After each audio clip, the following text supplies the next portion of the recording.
वैष्णवी वालावलकर तुम्हा सर्वांचं आपल्या वेब सिरीजमध्ये स्वागत करते. गणपती अवघ्या 5 दिवसावरती येऊन ठेपलेला आहे.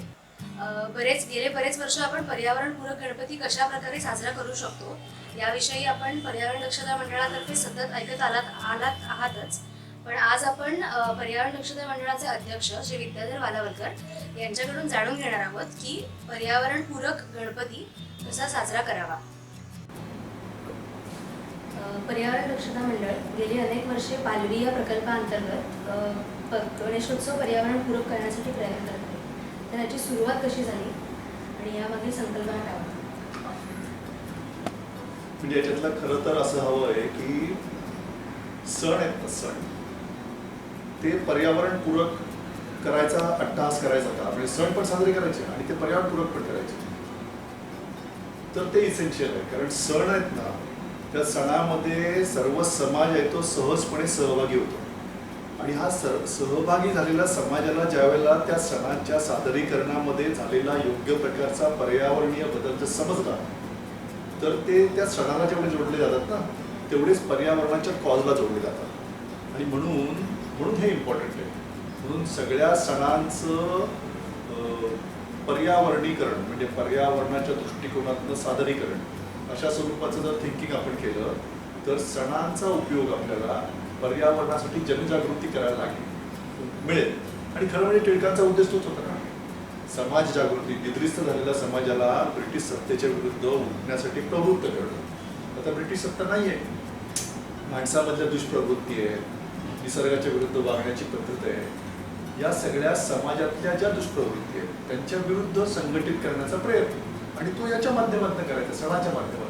आणि म्हणून मग गणपती उत्सवासारखा जो सर्व समाजाच्या थरामध्ये जवळजवळ अनेक धर्मांचे लोक सुद्धा याच्यामध्ये सहभागी होतात असा उत्सव की ज्याच्यामध्ये सगळीकडे चैतन्य पसरलेलं असतं. या चैतन्याचा एक प्रवाह जो आहे ना तो आपल्या जनजागरणामध्ये शिरावा आणि आपण पालवीच्या माध्यमातून जे जनजागरण करतो ते लोकांपर्यंत पोहोचावं, यासाठी आम्ही जवळजवळ 15-20 वर्षापूर्वी ही सगळी मोहीम सुरू. गणपती म्हटलं की मूर्ती आपल्या डोळ्यासमोर पहिला येते. तर मूर्ती आधी POP होती, त्यामुळे नंतर POP बॅन करण्यात आलं. अजूनही ऑफिशियली बॅन झालेलं नाही, पण POP पासून मग कागदाच्या लगद्याची मूर्ती, त्यानंतर मग ह्याची शाडूच्या मातीची मूर्ती. तर हा सगळा प्रवास कसा होता? नाही, कसं आहे माहिती का, तुम्ही जर म्हटलं आता की गणपती प्लास्टर ऑफ पॅरिसचा घेऊ नका तर म्हणजे मी सण करायचा नाही का, असा एक प्रश्न येईल. किंवा दुसरा प्रश्न येईल की ठीक आहे, आम्हाला समजलं तुम्ही म्हणता ते, मला ऑल्टरनेटिव्ह द्या. आता दुसरा प्रश्न, जेव्हा तुम्ही समाजामध्ये एखादी चळवळ चालवता त्यावेळेला तुम्हाला या सगळ्या प्रश्नांची उत्तरं आधी तयार करून ठेवायला लागतात. या सगळ्या प्रवाहामध्ये ज्या वेळेला प्रचार सुरू झाला त्यावेळेला प्रचार असा सुरू झाला की गणपतीच्या POPच्या मूर्तीमुळे जे जलस्थान आहेत, म्हणजे जे तलाव आहेत किंवा जे नदी आहे किंवा तुमची खाडी आहे, तर याच्यामध्ये POP जास्त साठल्यामुळे त्या पाण्याचा जमिनीशी जो जिवंत संबंध आहे तो संबंध थांबतो आणि त्यातून त्याच्यातल्या सगळ्या प्रकारच्या जलजीवनाचा नाश होतो. आता हे सत्य आहे, हे वैज्ञानिक दृष्ट्या सिद्ध झालेलं सत्य आहे. तर मग एखाद्या सणाच्या माध्यमातून होणाऱ्या एखाद्या प्रकारच्या प्रक्रियेमुळे जलजीवनाचा नाश व्हावा का, तो होऊ नये. आणि तोही पूर्वी होत होता का? पूर्वी होत नव्हता, कारण टोटल संख्या होती जी गणपतींची ती अत्यंत कमी होती. आता शहरामध्ये इतक्या मोठ्या संख्येने इतके लोक एकत्र येऊन राहिले आहेत आणि प्रत्येकाने अट्टहासाने घरामध्ये जर गणपती आणला आणि तो POPचा जर आणला आणि तो नेऊन अल्टिमेटली जवळच्या जलस्थानामध्ये जर विसर्जित केला तर तुम्ही बघा कित्येक टनावारी POP जर एखाद्या तलावामध्ये पडायला लागलं तर तलावाचा केवळ विध्वंसच होईल. त्यामुळे याच्यासाठी आपण काहीतरी करावं म्हणून सगळ्यात पहिल्यांदा गणपतीची मूर्ती जी आहे ती POPच्या ऐवजी आपण शाडूच्या मातीची, म्हणजे पूर्वी जशी करत होतो तशी करावी, असा एक प्रवाह सुरू झाला. परंतु गणपतीची POPची मूर्ती आणि गणपतीची शाडूची मूर्ती त्याच्यामध्ये जमीन अस्मानाचा फरक होता. त्याची ड्युरेबिलिटी म्हणून, त्याची पाणी ॲब्झॉर्ब करायची शक्यता म्हणून, आणि तिसरं म्हणजे त्याचं वजन म्हणून. म्हणजे जेवढ्या साईजची गणपतीची मूर्ती POPची आहे तेवढ्याच साईजची जर आपण शाडूच्या मातीची मूर्ती घेतली तर तिची जवळजवळ त्याच्या 7 किंवा 8 पट जास्त त्याचं वजन होत होतं. आता मग करायचं काय किंवा मोठ्या ज्या सार्वजनिक मूर्ती आहेत त्या पीओपीनेच करायला लागतील, कारण त्याचं वजन जर आपण शाडूच्या मातीने केलं तर ते सहनच होणार नाही. म्हणून मग त्यावेळेला अशा प्रकारचा प्रवाह सुरू झाल्यानंतर मग याला काय वापरता येईल, तर पीओपीच्या ऐवजी आपण कागदाचा लगदा वापरून बघू, ज्याला स्ट्रेंथ आहे, जो वजनाने कमी आहे, असं म्हणून एक सामाजिक काय म्हणतात ते, त्याच्यामध्ये एक एक्सपेरिमेंट सुरू केला. म्हणजे तो इतका सुरू केला की त्यावेळेला लोकांनी केवळ पीओपीचे गणपती बसवून सुद्धा म्हणजे तयार करून सुद्धा घरात बसवायला सुरुवात केली. केवळ लगद्याचे. आता या लगद्याच्या गणपतीचा प्रॉब्लेम काय आहे हा हळूहळू समजायला लागला. कारण हे लगदा ज्या वेळेला पाण्यात टाकल्यानंतर जर तो बायोडिग्रेड होत नसेल आणि त्याचे जे सगळ्यात छोटे छोटे फायबर आहेत ते भरपूर वेळ लावत असतील, किंबहुना तुम्ही सहजपणे कुठल्याही कागद कारखान्याच्या परिसरामध्ये जो काय एक विशिष्ट वास असतो तो कागदाचे तंतू सडल्याचा असतो. आता आपण जर एवढ्या मोठ्या संख्येने कागदाचा लगदा जर पाण्यामध्ये सोडणार असू तर त्याचा तसाच प्रकारचा दुष्परिणाम होऊ शकतो. सेल्युलोजिक फायबर्स जे आहेत त्याच्या डिग्रेडेशनचा प्रॉब्लेम होऊ शकतो. आणि म्हणून मग आम्ही जाणीवपूर्वक कागदाच्या लगद्यामुळे गणपतीच्या मूर्तीचं वजन कमी करण्याची जी प्रोसेस होती ती टाळून प्रचार करायला सुरुवात केली की गणपती लहान आकाराचा करा. म्हणजे तुम्हाला उचलेल तेवढ्या वजनाचा करा, थोडासा लहान साईजचा करा, पण पूर्णपणे शाडूच्या मातीचा करा. आणि मग हळूहळू हा प्रकारचा प्रचार नीट पद्धतीने सुरू झाला. आणि आता खरं म्हणजे शाडूच्या मातीच्या मूर्ती ह्या सगळीकडे उपलब्ध झालेल्या आहेत. त्यांची योग्य प्रकारची साईज पण आहे. आणि पेपर पल्प जो आहे तो जाणीवपूर्वक म्हणजे अजून काही प्रमाणात तो कमर्शियली वापरला जातो, परंतु पेपर पल्प हा जाणीवपूर्वक या सगळ्यांना बाजूला काढण्याची प्रक्रिया ही सामाजिक लेवलला सुरू आहे. तुम्ही आता म्हणालात की पीओपीच्या मूर्तीपासून आपण कागदाच्या लगद्यावर शाडूच्या मूर्तीवर आलो आहोत, परंतु असे काही व्ह्यूज आहेत की शाडूची मूर्ती सुद्धा पूर्णपणे पर्यावरणपूरक नाही आहे, तर याविषयी तुमचं काय मत? शाडूची मूर्ती पर्यावरणपूरक नाही आहे असं पूर्ण सत्य नाही आहे. परत एकदा येतो तो क्वेश्चन म्हणजे प्रश्न येतो तो संख्येचा. कुठलीही गोष्टीचा अतिरेक केला तर त्याचा दुष्परिणाम आहेच ना.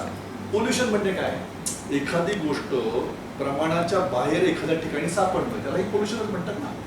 आणि म्हणून याचा नीट विचार केला पाहिजे की शाडूची माती पोल्युशन करते का, तर ती पोल्युशन नाही करत, परंतु ती अधिक संख्येने किंवा अधिक प्रमाणामध्ये जर एखाद्या ठिकाणी टाकली तर गाळ जमणार किती त्याचा, तर तो दुष्परिणाम करणारच आहे. शेवटी त्याच्यामध्ये घातलेले रंग आहेत ते काही प्रमाणात दुष्परिणाम करणार आहेत वगैरे अशा स्वरूपाचे सगळे विषय आहेत. ते शाडूची माती म्हणजे प्रदूषणकारी आहे असं पूर्ण सत्य नाही आहे. शाडूच्या मातीचं प्रमाण जे ऍड केलं जाईल म्हणजे सगळेच गणपती शाडूच्या मातीमध्ये कन्वर्ट झाल्यानंतर त्यांची विसर्जनाच्या नंतर जे प्रमाण ऍड होईल ते त्रास देईल की नाही, तर ते त्रास देईल. आणि म्हणूनच या सगळ्याच्या बरोबर अजून एक प्रघात सगळीकडे सुरू झालेला तो म्हणजे सुपारीची पूजा करा, धातूच्या मूर्तीची पूजा करा आणि सुपारीचं विसर्जन करा. आणि तो मोठ्या प्रमाणावरती आता सगळीकडे ऍक्सेप्ट होतोय की लोकांनी घरामध्ये परमनंट मूर्ती आणून ठेवल्या आहेत. आपल्याकडे गणपतीची यापूर्वीची जी प्रथा आहे त्या प्रथेमध्ये गणपती आपल्या घरात जन्म घेतो, त्याचं सगळं जीवन आपल्या घरामध्ये आनंदाने घालवतो आणि मग त्याचं उत्तर पूजेनंतर जे राहतं ना ते पार्थिव आहे आणि ते विसर्जित करायचं असतं. त्यामुळे ती उत्तर पूजा कशाची करायची, ती जर छोट्या सुपारीची केली किंवा छोट्या साईजच्या शाडूच्या मूर्तीची केली तर मग काय होईल की क्वांटिटी ऑफ शाडूची माती जी पाण्यामध्ये जाते तिची क्वांटिटी कमी होईल आणि मग ती डायजेस्ट करायला नॅचरली ती डायजेस्ट करायला पाणी तयार आहे. ती एक्सेस जर झाली तर मात्र त्याच्यामध्ये. विसर्जनाचा पुढचा मुद्दा आहे आपला की पूर्वी आपण जे सुरू केलं की मासुंदा तलावामध्ये विसर्जन करायचं नाही, पण ठाण्यातल्या कुठल्याही तलावामध्ये आज विसर्जन होत नाही पर्यावरण रक्षण मंडळ संस्थेच्या प्रयत्नामुळे, परंतु आता सध्या कृत्रिम तलावामध्ये विसर्जन याची सध्याचं स्वरूप काय आता? ही जी चळवळ आहे ना ती समाजाची चळवळ आहे, पर्यावरण दक्षता मंडळाची चळवळ नाही. म्हणजे ज्या वेळेला ही चळवळ सुरू झाली त्यावेळेला ठाण्यातल्या सगळ्या प्रकारच्या संस्थांनी एकत्रितरित्या प्रयत्न केले. सगळ्या पर्यावरणीय ऑर्गनायझेशनात काही सामाजिक संस्था होत्या, सगळ्यांनी प्रयत्न केले आणि सगळ्यांचा मिळून जेव्हा एक आवाज झाला ना त्यावेळेला हे समाजाचं परिवर्तन घडलं. त्याच्यामध्ये पर्यावरण दक्षता मंडळही होतं. आपण जी त्याच्यामध्ये लोकांपर्यंत जायचा प्रयत्न केला, त्या प्रयत्नातनं हे सगळे सोल्युशन्स जे आहेत ना, ही लोकांच्या सगळ्यांच्या थिंकिंगमधून उभी राहिलेली सोल्युशन्स आहेत की ज्याच्यामध्ये कृत्रिम तलावाची कल्पना आली. मग कृत्रिम तलावामध्ये लोक म्हणजे कृत्रिम तलावामध्ये विसर्जन केल्यामुळे जवळचा तलाव आहे तो सुरक्षित राहतो, अशा प्रकारची एक संकल्पना दृढ झाली. आणि मग हळूहळू ही संबंध महाराष्ट्रावर पसरली, ही सुरू ठाण्यामधून झाली. ही जी प्रथा आहे त्या प्रथेबरोबर अजून एक प्रथा जन्माला आलेली ती म्हणजे मूर्तीदान कल्पना. ज्याच्यातनं मूर्ती तुम्ही विसर्जित नाही करत तर ती दान करून टाकायची आणि दान केलेली मूर्ती मग महानगरपालिकेच्या माध्यमातून योग्य ठिकाणी नेऊन विसर्जित केली जाईल, अशा स्वरूपाची एक संकल्पना सुरू झालेली. या सगळ्या संकल्पना आता जिवंत राहिल्या. म्हणजे सरकारी यंत्रणेमधून या सगळ्या संकल्पना जिवंत ठेवून मॅक्झिमम म्हणजे यातल्या बहुतांश मूर्ती या पाण्यामध्ये म्हणजे तलावामध्ये विसर्जित न होता त्यांचं इतर ठिकाणी विसर्जन करावं, अशा स्वरूपाची संकल्पना ही दृढ झाली आहे, लोकांनीही ऍक्सेप्ट केली आहे आणि सरकारी यंत्रणेने सुद्धा त्याचा पाठपुरावा नीट पद्धतीने केला. आणि म्हणून आजपर्यंत आता काय झालं, आता सगळ्या ठिकाणी पर्यायी तलाव उभे राहायला लागले, छोटे छोटे पॉन्ड्स उभे राहायला लागले, त्या पॉन्डमध्ये लोक योग्य पद्धतीने विसर्जन करायला लागले. हा एक गोष्ट झाली. दोन म्हणजे ज्यांना विसर्जनाचे असे तलाव लांब आहेत किंवा अशा प्रकारची दुसरी काही सोय नाही त्या लोकांनी मूर्ती डोनेट करायला सुरुवात केली, मूर्ती दान संकल्पना सुद्धा ऍक्सेप्ट करायला सुरुवात केली, त्याचीही केंद्र उभी राहायला लागली आणि लोकांनी मग ते दान करायला सुरुवात केली आणि ते दान केलेल्या मूर्ती योग्य ठिकाणी नेऊन विसर्जित व्हायला सुरुवात झाली. त्याच्याही पुढे जाऊन लोकांनी असं सुरू केलं की आपली मूर्ती मिरवणूकपूर्वक नेऊन त्या तलावामध्ये का विसर्जित करायची, त्याच्याऐवजी ती आपल्या घरामध्येच आपल्या बादलीमध्ये म्हणजे घरगुती जे गणपती आहेत ना विशेषतः त्याच्यामध्ये मोठ्या प्रमाणावरती आणि काही ठिकाणी सार्वजनिक गणपती सुद्धा सोसायटीतले ही प्रथा मोठ्या प्रमाणावर ऍक्सेप्ट झाली की मोठं काहीतरी कंटेनर घ्यायचा, त्याच्यामध्ये योग्य प्रकारचं पाणी भरायचं, त्याच्यावरती पाकळ्या बिकळ्या सर्व पसरायचं आणि विधीपूर्वक आपली जी मूर्ती आहे ती त्या पाण्यामध्ये विसर्जित करायची. आणि हेही मोठ्या प्रमाणात ऍक्सेप्ट झाले आता. त्यामुळे लोकांचा रस्त्यावरती येण्यामुळे जे ध्वनी प्रदूषण आणि बाकी सगळं प्रदूषण होतं ते करण्याचा हे सगळ्या गोष्टी हळूहळू कमी व्हायला लागल्या. आता सणामध्ये सहभाग आहे की नाही तर निश्चितपणे आहे. सणाचा सगळा बाज जो आहे तो लोकांनी सांभाळला की नाही तो नक्की सांभाळला.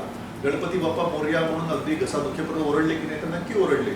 का आरत्या बिरत्या सगळं म्हटलं की नाही नक्की म्हटलं. प्रसाद विसाद सगळं केला की नाही नक्की. गणपतीचा सगळा संदेश जो आहे तो लोकांपर्यंत पोचला की नाही तर तो नक्की पोचला. पण त्यातले जे दुष्परिणाम होतात त्याच्या सगळ्या करण्यातले जे समाजावर होणार ते कमी करण्याचा प्रयत्न हा जाणीवपूर्वक सगळ्या समाजाकडनं केला जातो. गणपती म्हटलं की निर्माल्य आलं म्हणजे निर्माल्य आपलं वर्षभर देवघर असतं त्याला सुरूच असतं, परंतु गणपतीमध्ये जास्त प्रमाणामध्ये निर्माल्य तयार होतं. तर या निर्माल्याची पर्यावरणपूरक विल्हेवाट कशा प्रकारे लावता येईल? निर्माल्याची खरं म्हणजे कंपोस्टिंग आहे. म्हणजे आता पण आपण असं म्हटलं की बाबा तुमच्याकडच्या फुलांच्या कचऱ्याचं कंपोस्टिंग करा, तर फुलांचा कचरा नाही त्याला निर्माल्य म्हणायचं, हे सगळ्यात पहिलं आपण डोक्यात ठेवलं पाहिजे. आणि जेव्हा आपण त्याला निर्माल्य म्हणतो त्यावेळेला आपल्याकडची सर्वमान्य संकल्पना अशी आहे की ते निर्माल्य सगळं उचलायचं, प्लास्टिकच्या पिशवीमध्ये गच्च भरायचं, आपल्या गणपतीच्या बरोबर न्यायचं आणि त्याच ठिकाणी जलस्थानामध्ये विसर्जित करायचं. किंबहुना वर्षभराचं सुद्धा आपल्या घरात साठलेलं अशा प्रकारचं फुलांचा जो कचरा असतो त्या फुलांचं जे सगळं निर्माल्य असतं ते आपण प्लास्टिकच्या पिशवीत भरून खाडी किंवा समुद्रामध्ये टाकतो. या सगळ्यांचे दुष्परिणाम आहेत निश्चित आणि आता ते बऱ्यापैकी लोकांना कळलेले आहेत. म्हणूनच हे सगळं निर्माल्य जे आहे ते कंपोस्टिंग करण्याची जी प्रक्रिया आहे. निर्माल्य का तर निर्माल्य कंपोस्टिंग करणं अत्यंत सोपं आहे. म्हणजे तुम्ही फुलांचं कंपोस्टिंग करायला सुरुवात केलं आणि त्याची दुर्गंधी घरात पसरली असं एकही उदाहरण नाही. कारण फुलं जी आहेत ना ती फुलं अशा स्टेजला असतात की ज्या स्टेजला त्याचं कंपोस्टिंग करणं हे अत्यंत सोपं असतं. एखाद्या झाडाचं कंपोस्टिंग म्हणजे पानाचं कंपोस्टिंग करणं कठीण असतं, पण फुलाचं कंपोस्टिंग करणं सोपं असतं कारण ती त्याची अल्टिमेट स्टेज असते. फळ झालं तर त्याचंही कंपोस्टिंग करणं कठीण होतं कारण त्याच्यामधले पदार्थ जे असतात ते सडण्याच्या अवस्थेत जाऊ शकतात जर त्याला कमी ऑक्सिजन मिळालं. पण फुलाचं कंपोस्टिंग हे कम्पॅरेटिव्हली त्याची साईज त्याचं नेचर या सगळ्यामधनं फुलांचं कंपोस्टिंग हे सोपं असतं. मग या माध्यमातून आपण कंपोस्टिंगची सगळी संकल्पना लोकांपर्यंत का पोचवू नये या माध्यमातून आम्ही ते सुरू केलं आणि सगळ्या ठिकाणी मग त्यांच्या गणपतीच्याच बाजूला त्यांना अभिमान वाटेल अशा स्वरूपाची म्हणजे त्यांच्या आलेल्या फुलाची करंडीच ठेवली आहे.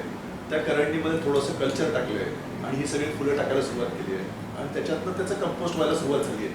अशा स्वरूपाची संकल्पना रुजवायला सुरुवात झाली आणि नंतर मात्र ही संकल्पना सर्वव्यापी झाली आहे. तुम्ही आता तर नंतरच्या काळात असं झालं की आम्ही ज्या घरामध्ये गणपती सहज म्हणून जरी बघायला गेलो ना तरी गणपती बघायला गेल्यानंतर घरातला माणूस सगळ्यात पहिले सांगायचा, बघा आमची मूर्ती जी आहे ना ती पीओपीची नाही आहे, ही आमची शाडूची आहे, आणि बघा ना आम्ही कंपोस्टिंग पण करतोय. आणि म्हणून बाजूला ठेवलेल्या त्या चटईच्या म्हणजे त्या तुमच्या वेताच्या त्या टोपलीकडे सगळ्यांचं लक्ष वेधून घ्यायचा. म्हणजे काय झालं, दोन गोष्टींचा प्रचार झाला. म्हणजे पर्यावरणपूरक गणपतीचा पण प्रचार झाला आणि कंपोस्टिंगचा पण प्रचार झाला. त्यामुळे आपल्या संकल्पना, आपली जी संकल्पना आहे की गणपतीच्या माध्यमातून पर्यावरणविषयक प्रचार करावा, ही सगळी संकल्पना या कंपोस्टिंगच्या माध्यमातून लोकांपर्यंत पोहोचली. यानंतर सजावटीचा एक मुद्दा येतो. म्हणजे पूर्वी थर्माकोलचे मखर करायचे लोक, पण आता बऱ्याच प्रमाणामध्ये कागदाच्या मखरांवरती लोक यायला लागले. तर ह्याला अजून काही पर्याय आहे का पर्यावरणाच्या दृष्टीने? परत प्रश्न कसला येतो माहितीये का, तो संख्येचा येतो. म्हणजे घरोघरी जर लोक अशा प्रकारची मोठी सजावट करायला लागले की जी सजावट एक 10-15 दिवस राहिली आणि नंतर ती सगळी काढून टाकून दिली गेली, तर त्या सजावटीमध्ये अशा प्रकारचे पदार्थ वापरावेत की जे बायोडिग्रेडेबल आहेत. पण बायोडिग्रेडेबल आहेत म्हणून, बायोडिग्रेडेबल म्हणजे जैव विघटनशील, परंतु जैव विघटनशील पदार्थ वापरल्यानंतर जर गणपती जेवढा काळ आपल्या घरात आहे त्याच्या अगोदर त्याचं डिकम्पोजिशन सुरू झालं तरी सुद्धा ते खराब दिसणार आहे. म्हणून सस्टेनेबल, परंतु ज्या गोष्टी एकतर परत वापरता येतील अशा, किंवा ज्या बायोडिग्रेड होतील अशा का, म्हणजे त्याचं डिस्पोजल केल्यानंतर त्याचं हळूहळू अल्वेच्या नेचरमध्ये मिसळण, अशा स्वरूपाचं माध्यम सगळ्या लोकांनी स्वीकारावं आणि त्या माध्यमातून डेकोरेशन करावं, अशा प्रकारचं एक चॅलेंज आपल्या सगळ्यांसमोर उभं राहिलं. पूर्वापार चालत आलेली पद्धत होती की मार्केटमध्ये जाऊन थर्माकोल आणायचा, त्याला योग्य प्रकारचा शेप द्यायचा आणि त्याच्यामध्ये आपलं कौशल्य, आपलं सगळं जीव ओतायचा आणि अत्यंत सुंदर प्रकारचं सगळं आपण शेवटी करतो ते आलेल्या गणपतीला प्रसन्न करण्यासाठी जे जे काय करायला लागेल ते. तसंच काहीचं पण थर्माकोल न वापरता करायचं आहे म्हटल्यानंतर जे जे माध्यम लोकांना मिळालं त्या त्या माध्यमाचा लोकांनी उपयोग केला. आणि त्यातनं आता आपल्याला भन्नाट म्हणजे माझ्या मते किमान 500 प्रकारच्या स्पर्धा चालू असतील आता, आणि 500 प्रकारच्या स्पर्धांमध्ये काही लाख लोक सहभागी होतात आणि प्रत्येक जण अहमहिकेने सांगत असतो की मी माझ्या डेकोरेशनसाठी पर्यावरणपूरकच मटेरियल वापरले, अजिबात कुठलंही नॉन बायोडिग्रेडेबल मटेरियल वापरा, असं करून करून आता प्लास्टिक आणि थर्माकोल हे दोन्ही संपूर्ण गणपतीच्या डेकोरेशनमधून हद्द करवायला लागले. आता सगळ्यात मोठं चॅलेंज कुठलं आहे माहिती आहे का, मोठ्या गणपतींना जे प्लास्टर ऑफ पॅरिसचं पीओपीचं जे सगळं डेकोरेशन केलं जातं ना, ते चॅलेंज आहे. म्हणजे गणपती नाही आता, पण गणपतीच्या बाजूला उभे राहिलेले पुतळे, गणपतीच्या बाजूला उभे राहिलेला राजवाडा, हे सगळं पीओपी पासून बनवण्याची जी पद्धत आहे ना, ती पद्धत फक्त लवकरात लवकर बनवणार. मग अशी उल्लेख केल्याप्रमाणे लोकमान्य टिळकांनी गणेशोत्सव सुरू केला होता सार्वजनिक, परंतु आत्ता बरीच मंडळं आपल्याकडे गणेशोत्सवाची येत आहेत आणि त्यांच्यावर स्पर्धा लागते बऱ्याचदा, म्हणजे मूर्ती कोणाची उंच किंवा, त्यामुळे सार्वजनिक गणपतींची मूर्ती आणि घरगुती गणपतींची संख्या हे दोन्ही आता वाढत आहे. तर याबद्दल तुमचं काय मत? म्हणजे आपलं सगळी चळवळ त्याच्यासाठी ते चालू आहे ना. गणपती म्हणून जो सण आहे तो सस्टेन व्हावा.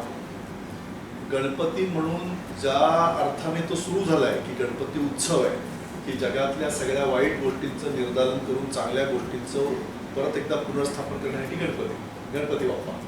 तर ते सगळं जर एस्टॅब्लिश व्हायचं असेल तर गणपती सस्टेनेबली चालू राहायला पाहिजे. तो जर चालू राहिला पाहिजे तर तो दोन्ही प्रकारे चालू राहणार. म्हणजे तो सार्वजनिक गणपती म्हणून पण होणार आणि तो घरगुती गणपती म्हणून पण होणार ना.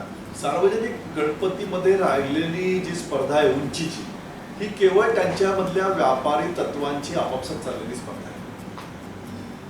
काही मंडळं जर तुम्ही बघितली की ज्यांच्यामध्ये प्रचंड मोठ्या प्रमाणावरती गणपती आणले जातात आणि त्यांचं प्रदर्शन केलं जातं, तरी सुद्धा एक 50 ते 60% मंडळं अशी आहेत की ज्या मंडळामध्ये अशा प्रकारची स्पर्धा नसते. एक 30-40% मंडळामध्ये ती स्पर्धा आहे, ती जन्मताच त्यांच्यामध्ये आहे. आता या स्पर्धेला बाज कसा देता येईल, या स्पर्धेला कमी कसं करता येईल, याचे सगळे प्रयत्न चालू आहेत. म्हणजे पीओपीच्या ऐवजी जर शाडूची माती वापरली तर त्याला बक्षीस मिळणं, कुठल्या तरी वेगळ्या पद्धतीच्या मीडियममधनं केलेल्या गणपतीला काही बक्षीस मिळणं किंवा त्याला नावाजणं, अशा स्वरूपाचे काही प्रयत्न चालू आहेत. पण शेवटी तो देव आहे ना, देव नावाच्या संकल्पनेबद्दलची श्रद्धा आणि त्याच्यावरची भक्ती नावाचा जो विषय असतो, तेव्हा काही गणपती, काही त्याची मंडळं, त्यांची उंची आणि त्यांचं गणपतीची भव्यता ही एस्टॅब्लिश झालेली आहे आणि ती सहजपणे बदलणं हे मानवाला शक्य नसतं, तिथल्या इव्हन मंडळाला पण शक्य नसतं. त्या मंडळामध्ये कितीही प्रागतिक विचाराचा माणूस गेला तरी सुद्धा त्याला ते करणं शक्य नसतं, कारण लोक त्या ट्रॅडिशनसाठी म्हणजे आतापर्यंत चालत आलेली जी प्रथा आहे त्या प्रथेसाठी ते चालू ठेवतात. त्यामुळे अशा काही एक्सक्युजेस सोडायला लागतील. त्यांच्यावरती टीका करून सगळ्यांनाच वाईट म्हणता येणार नाही, काही एक्सक्यूज सोडून. पण उरलेल्या नवीन आलेल्या मंडळांना कन्व्हिन्स करून काही ठिकाणी वेगळे प्रयोग करून, म्हणजे मी असं बघितलेलं पण आठवतं की गिरगावामध्ये काही इंचाची मूर्ती होती आणि ती बघायला दुर्बीण लावलेली होती की बघा, म्हणजे अशी उलटी पण स्पर्धा सुरू होऊ शकते काहीतरी. या अशा प्रकारच्या स्पर्धा सुरू करण्याचं इनिशिएटिव्ह घेण्याचं काम आपलं आहे. म्हणजे आपल्याला जर समाजामध्ये बदल आणायचा असेल तर तो समाजामध्ये बदल अशा प्रकारे आणला पाहिजे की काहीतरी इनोव्हेटिव्ह आणि वेगळे पण दिला पाहिजे. घरगुती गणपतीमध्ये मात्र अशा प्रकारचं रिस्ट्रिक्शन असं कुठे घालता नाही येणार. त्यांच्या समाजाच्या त्या सणाच्या सादरीकरणाच्या पद्धतीमध्ये पर्यावरणात्मक बदल होणं हा एकमेव उपाय त्याच्यावरती. ते रिस्ट्रिक्ट करून चालणार नाही. गणपती आणला म्हणजे चांगली पद्धत आहे. गणपती घरात आणल्यानंतर सर्व प्रकारचं प्रसन्नता घरात असते, घरातलं वातावरण सगळं बदलतं, पॉझिटिव्हिटी घरामध्ये येते, अनेक गोष्टी नव्याने सुरू होतात.